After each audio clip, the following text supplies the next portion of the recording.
It's midday.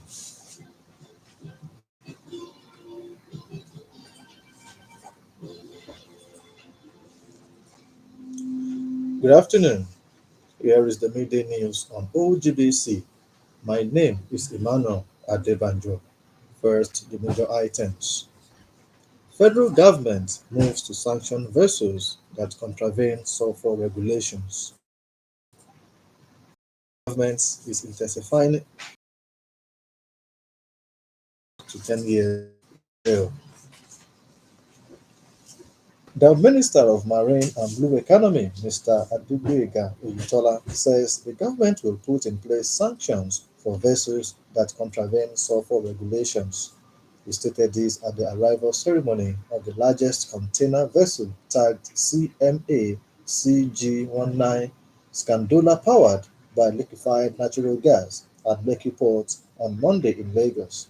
The minister, represented by the Managing Director of the Nigerian Port Authority (NPA), Mr. Mohammed Bello Koko, said the government would procure the needed tools to enhance the capacity of the NPA for sulfur analysis. According to him, shipping has a pivotal role to play in global decarbonization efforts. He, however, commended with the ministerial detective to take cognizance of global energy transition of its port modernization project.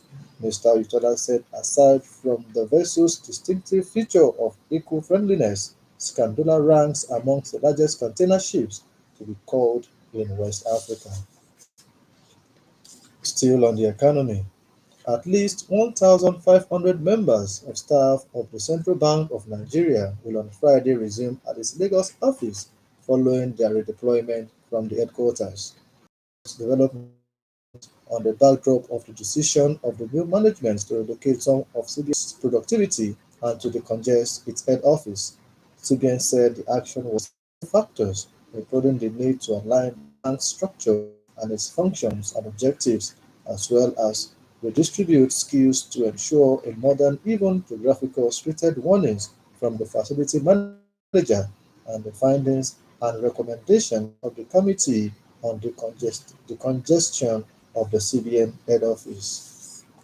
In the same vein, as part of effort in Sherry, represented by the Commissioner for Finance and his Chief Advisor, Mr. Dapo Okubadejo, Governor Abiodun pointed to 12 members of the Ogun Invest Ambassador Network were selected from various agencies and ministries.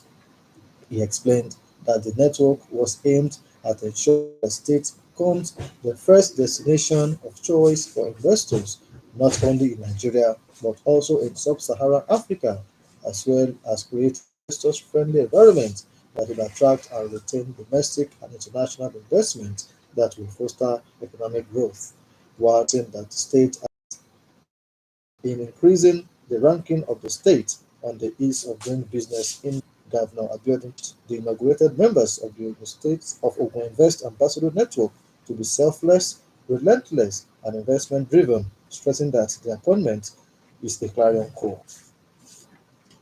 The Supreme Court has reserved Progressive Congress and its governorship candidate, Mrs. Aisha Dahiru's petition challenging the victory of Governor Fintiri in the government election held argument of the parties involved. The main contention of Mrs. Dahiru through her counsel, Mr. Akeolujimi, at the day's declaration by the resident electoral commissioner, Mr. Udu Hari, was lawful. Monday's decision came months after the Court of Appeal and dismissed Binani's petition. The federal government has expressed sadness over the pronouncement by the military authorities in the Niger Republic, Burkina Faso, and Mali that they have withdrawn membership of their countries from the Economic Community of West African States (ECOWAS). In a statement on Monday, the spokesperson for the Ministry of Foreign Affairs, Mrs. Francisca Omayuli, said Nigeria remained open for engagement with the three countries.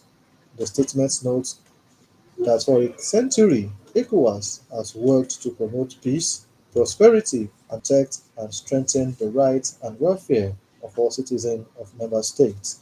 The military regime in Burkina Faso, Mali, and Niger Republic on Sunday announced their immediate withdrawal from ECOWAS, saying it has become a threat to member states. You are listening to the midday news on OGBC 90.5 FM.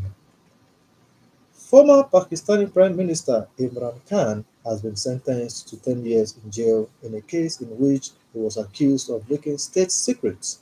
Mr. Khan, who was ousted by his opponent as Prime Minister in 2022, is already serving a 3-year jail term after being convicted of corruption. He was called as he was called all the charges against politically motivated. The conviction under the Secret Act comes has carried out a third test of his cruise missile in less than a week, firing the weapons into the waters off its west coast. The Joint Chiefs of Staff said that the South Korea's military detected several unknown cruise missiles launched into the West Sea of North Korea around 7 a.m. North Korea is not banned from testing cruise missiles under long-standing United Nations sanctions imposed over its nuclear program and has already carried out two tests over the past week.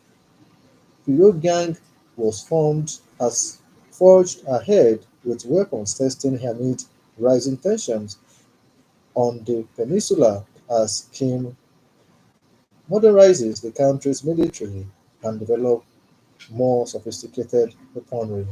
Since the start of the year, it has also launched what it said was a solid-fueled hypersonic ballistic missile as well as nuclear-capable underwater attack against a waterborne disease.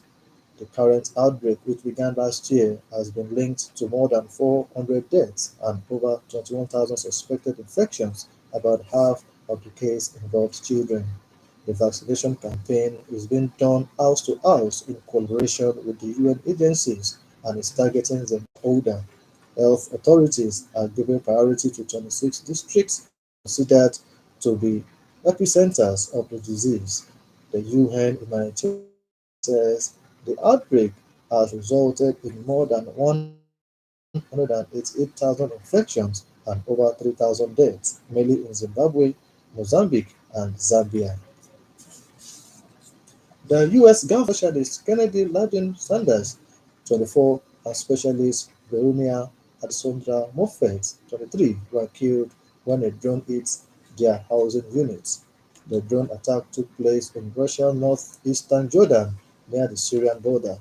The base was later named by U.S. officials as Tower 22.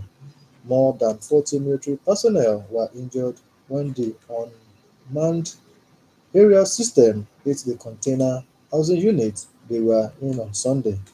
The U.S. official added that the troops at the air base were Nikola Djokovic claimed his 14th triple-double of the season as the Denver Nuggets spoiled DOC rivals' debut as head coach for the Milwaukee Bucks, 16 rebounds and 12 assists in the 101-107 victory.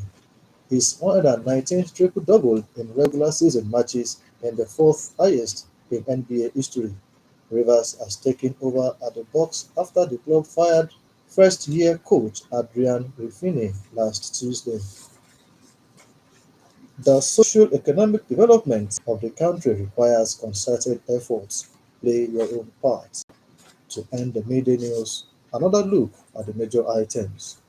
The Minister of Marine and Blue Economy, Mr. Adebanjo Oyetola, at the arrival ceremony of the largest container vessel tagged CMA CG-19 Scandola powered with liquefied natural gas at Lekki Port on Monday in Lagos said the government will put in place sanctions for vessels that contravene sulfur regulations. Represented by the Commissioner for Finance and his Chief Economic Advisor, Mr. Dapo Okubadejo, at the inauguration of the Ogun Invest Ambassador Network in Isheri on Monday, Governor Dapo Abiodun pointed out that the move is to bring more investors into the state and improve the Ogun State economic drive. In the international arena, former Pakistani Prime Minister Imran Khan has been sentenced to 10 years in jail in a case in which he was accused of leaking state secrets. The conviction under the Secrets Act comes the week before general elections, in which he is from standing. The midday news was edited by Temitope Alagbeche and broadcast from OGBC Abeokuta.